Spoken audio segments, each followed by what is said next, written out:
सर्वे भवन्तु सुखिनः सर्वे सन्तु निरामया। May all be happy, may all be healthy. व्रत उपवास में छिपा है स्वास्थ्य। Good health lies in fasting.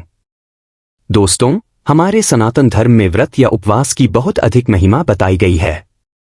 शरीर की बहुत सी बीमारियां केवल उपवास करके ही ठीक हो जाती हैं। Many of the diseases can be removed just by fasting. आज हम उपवास के बारे में जानते हैं, क्यों हमारे प्राचीन शास्त्रों में उपवास को इतना महत्व दिया गया है, और आज का विज्ञान उपवास के बारे में क्या कहता है। We will explore our ancient knowledge about fasting and will also discuss what modern science says about fasting. शायद आपको पता नहीं हो कि एक वैज्ञानिक को तो उपवास के महत्व पर खोज करने पर ही नोबेल पुरस्कार भी मिला है। The Nobel Prize in Medicine for the discovery of mechanisms underlying autophagy was awarded in the year 2016 to Yoshinori Ohsumi, a Japanese cell biologist. Research में तो यहां तक भी दावा किया गया है कि उपवास करने से मनुष्य कैंसर जैसी घातक बीमारी से भी छुटकारा पा सकता है। ऑटोफैगी इसका मूलभूत सिद्धांत है, जिसे हम आगे इस वीडियो में समझेंगे। आइए जानते हैं क्यों व्रत उपवास में छिपा है स्वास्थ्य का रहस्य। योग शास्त्रों के अनुसार हमारे शरीर में असंख्य नाड़ियां, नर्व्स होती है। अधिकतर बीमारियां इन नाड़ियों में अशुद्धियां जमा होने के कारण ही होती हैं। जैसे हमारे घर में कोई नाली ब्लॉक हो जाती है तो घर में गंदगी जमा होने लगती है, ठीक उसी प्रकार शरीर की कोई भी नाड़ी ब्लॉक होने पर शरीर में गंदगी या टॉक्सिन्स की मात्रा बढ़ जाती है और शरीर में बीमारियां पनपने लगती हैं। इसलिए नियमित योग और व्यायाम बहुत जरूरी बताया गया है। Regular yoga and exercise helps in detoxification of the body. योग में नाड़ी शोधन के लिए प्राणायाम, अनुलोम विलोम, कपालभाति इत्यादि की व्यवस्था की गई है, लेकिन योग प्राणायाम करना हर व्यक्ति के लिए इतना आसान भी तो नहीं है। इसीलिए हजारों वर्षों से हमारे आयुर्वेद महर्षियों ने इन नाड़ियों की शुद्धि के लिए व्रत या उपवास को एक अच्छा विकल्प बताया है। Fasting is good for detoxification.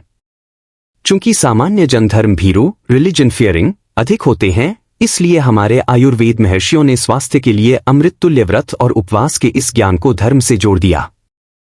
इसीलिए हजारों वर्षों से भारतीय संस्कृति में श्री कृष्ण जन्माष्टमी, नवरात्रि, दीपावली, करवा चौथ, गणेश चतुर्थी, शरद पूर्णिमा इत्यादि इंडियन फेस्टिवल्स के शुभ अवसर पर व्रत रखे जाते हैं।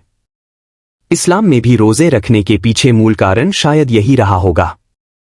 आयुर्वेद में व्रत और उपवास को लंघन, लाइटनिंग और स्किपिंग शब्द से परिभाषित किया गया है। आपने शायद किसी से सुना होगा, I am skipping dinner today, यानी मैं आज रात का खाना छोड़ रहा हूं या रही हूं।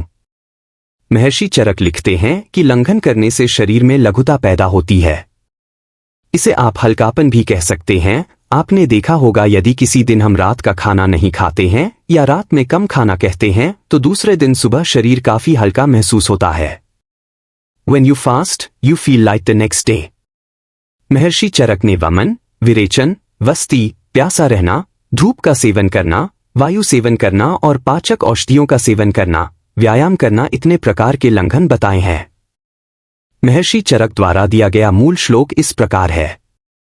चतुष्प्रकारा संशुद्धि पिपासा मारुतात्पो पाचनान्युपवासश्च व्यायामश्चैति लंघनम। चरक सूत्र 22/18।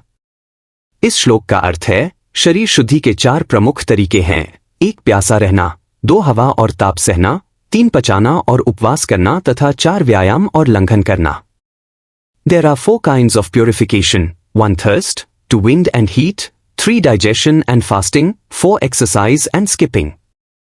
अब आज के विज्ञान और उसकी रिसर्च के बारे में बात करें तो रूसी वैज्ञानिक व्लादिमीर अपने अनेक वर्षों के अनुसंधानों के बाद लिखते हैं कि उपवास के द्वारा फिर से युवा होना और अपने यौवन को बहुत दिनों तक बनाए रखना संभव है। Fasting can help you in keeping young. जो लोग हमारी सनातन संस्कृति की बातों को अवैज्ञानिक मानते हैं, उन्हें नोबेल पुरस्कार विजेता डॉक्टर योशिनोरी ओसुमी की बात तो माननी ही पड़ेगी। Yoshinori Ohsumi received Nobel prize for his autophagy principle. Autophagy का सिद्धांत यह है कि भूखा शरीर क्षतिग्रस्त एवं कैंसर कोशिकाओं को भक्षण करता है। इसका अभिप्राय हुआ कि व्रत के द्वारा हमारे शरीर की रोग प्रतिरोधक क्षमता बढ़ती है और कैंसर कोशिकाएं नष्ट होती हैं। डॉक्टर ओसुमी के ऑटोफैगी के सिद्धांत से ही इंटरमिटेंट फास्टिंग यानी रुक रुक कर उपवास करने पर जोर दिया गया है। जब हमें भूख लगती है और हम कुछ भी नहीं खाते हैं तो हमारा शरीर सबसे पहले शरीर में कैंसर पैदा करने वाली कोशिकाओं को खाने लगता है। Body eats damaged cells when we do not eat anything on being hungry. इस अनुसंधान का यह निष्कर्ष था कि यदि व्रत रखोगे तो कैंसर कभी नहीं होगा। Fasting reduces chances of cancer in human body. अगर कोई व्यक्ति साल भर में कम से कम 20 दिन 10 घंटे बिना खाए पिए रहता है, उसे कैंसर होने की संभावना 90% तक कम होती है, क्योंकि जब शरीर भूखा होता है तो शरीर उन सेल्स को नष्ट करने लगता है जिनसे कैंसर पैदा होता है। शरीर की रोग प्रतिरोधक क्षमता को बढ़ाने के लिए सप्ताह में एक दिन व्रत अवश्य रखना चाहिए। Fasting once a week boosts immunity. इसे हमारे प्राचीन विशेषज्ञों ने बहुत पहले ही बता दिया था और इसे सनातन धर्म का एक अभिन्न हिस्सा बना दिया था। सनातन धर्म की वैज्ञानिकता अद्वितीय है। मानव शरीर अपने आप को ठीक करने वाला तंत्र, सेल्फ करेक्टिंग सिस्टम है। यह अपने आप को ठीक करता है यदि कोई बाहरी बल या तत्व इसको खराब करने में न लगा हो। ये बाहरी बल या तत्व बहुत अधिक मात्रा में जंक फूड या शराब, तंबाकू इत्यादि का सेवन हो सकता है या फिर किसी तांत्रिक द्वारा किया गया दुष्कर्म भी हो सकता है। We will talk about tantric malpractices in some other video.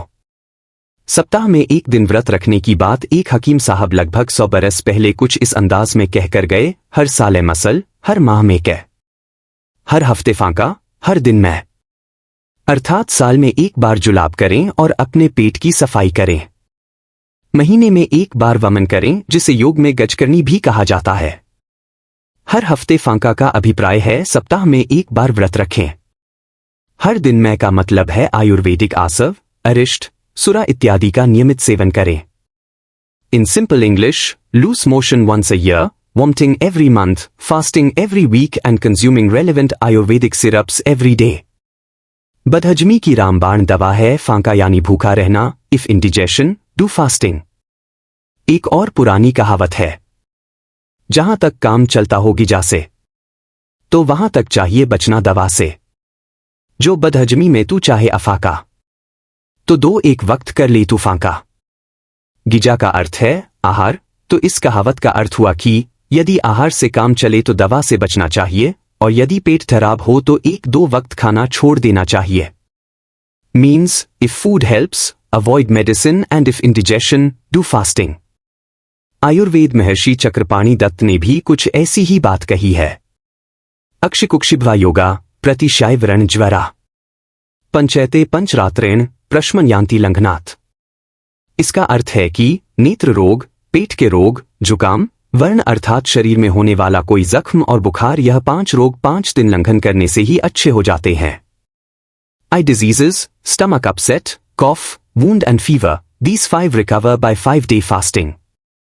यहां एक बात बहुत महत्वपूर्ण है, बहुत से लोग उपवास करते हैं लेकिन चाय पीते रहते हैं, और कुछ लोग जिनको तंबाकू, गुटखा या सिगरेट की लत होती है, उनके लिए व्रत में ये सब चलता है। ऐसा व्रत जिसमें चाय, तंबाकू, गुटखा आदि लिया जाए, फायदा करने की जगह शरीर को नुकसान अधिक करता है। इसलिए ध्यान रहे, व्रत के दौरान कुछ भी नहीं खाना है और कुछ समय तक तो पानी भी नहीं लेना। Make a rule, no tea और कॉफी ड्यूरिंग फास्टिंग। प्यासा रहना महर्षि चरक द्वारा बताए गए शरीर शुद्धि के 4 तरीकों में से पहला तरीका है।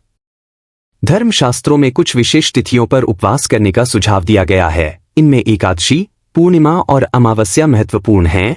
इन तिथियों को यत् पिंडे तत् ब्रह्मांडे के सिद्धांत के अनुरूप मनुष्य के शरीर में वात, पित्त और कफ का असंतुलन पैदा हो जाता है और शरीर में विकार पैदा होने लगते हैं। यही कारण है कि सभी धर्मशास्त्रों में एकादशी, पूर्णिमा और अमावस्या तिथियों को उपवास रखने या अल्प भोजन करने की महत्वपूर्ण सलाह दी गई है। इस नियम का पालन करने से कोई भी बीमार होने से बच सकता है। There happens excessive imbalance in Vata, Pitta and cough during no moon and full moon days, hence fasting is recommended। आशा है जानकारी आपको पसंद आई होगी। अगर हाँ, तो इसे अपनों के साथ शेयर करें, चैनल को सब्सक्राइब करें और मुझे कमेंट करके बताएं कि आप और किस विषय के बारे में वीडियो देखना चाहेंगे। आपका दिन शुभ रहे। धन्यवाद। स्वस्थ रहें, मस्त रहें।